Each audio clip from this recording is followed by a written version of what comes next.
Sony Pulse 3D.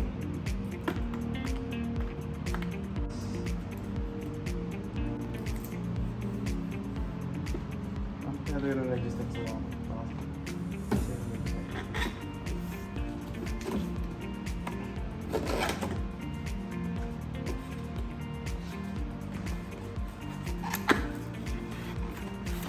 Yun na po siya mga kaibigan.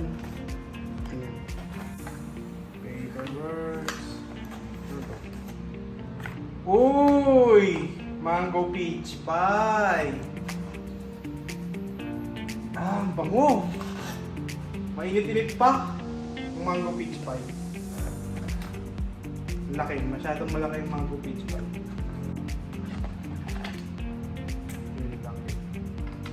Ito, ito, pang charge. Pwede na rin yung USB-C.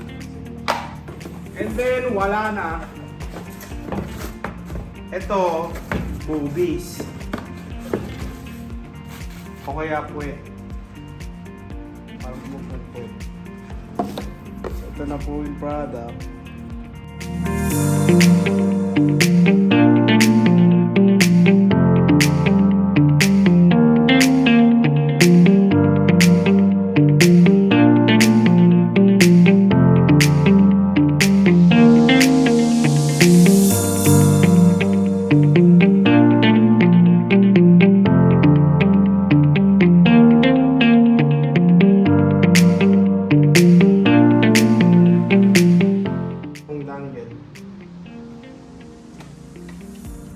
USB Type A.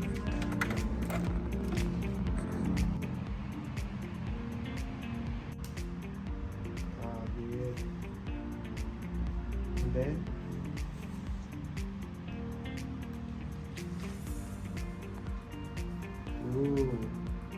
teka, wala pang difference nakikita.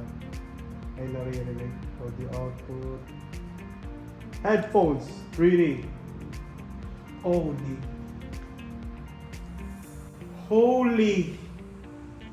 Holy moly. Grabe yung tunog ko na. Standard.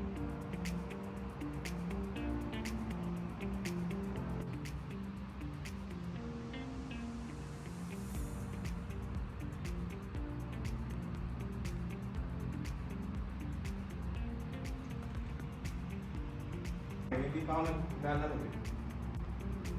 So yung narinig ko, wala pang difference. Kasi hindi pa naman ako naglalaro.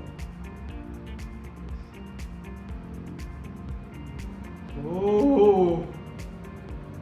So, legit naman yung 3D effect niya. Immersive ang feeling.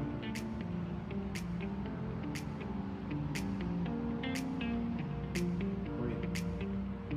3D.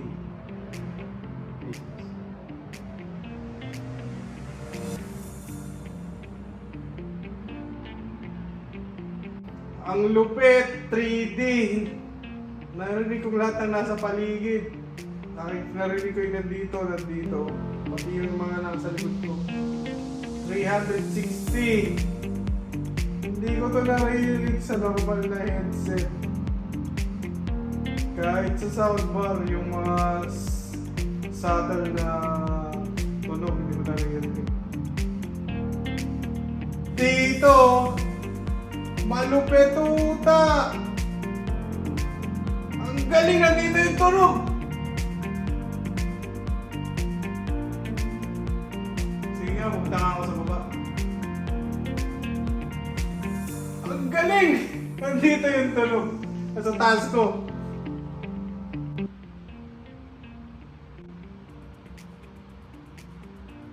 Naririnig ko yung hangin. Na parang may hangin talaga dito.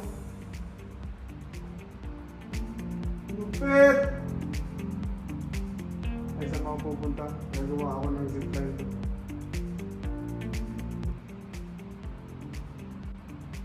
Grabe. Solid, satisfied customer, quality content.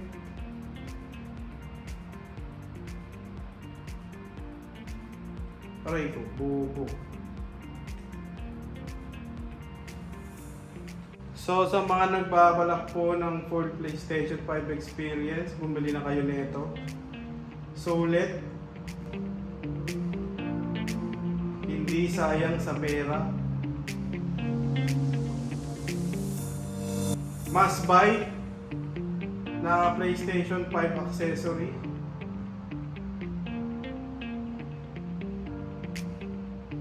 Lang po, thank you.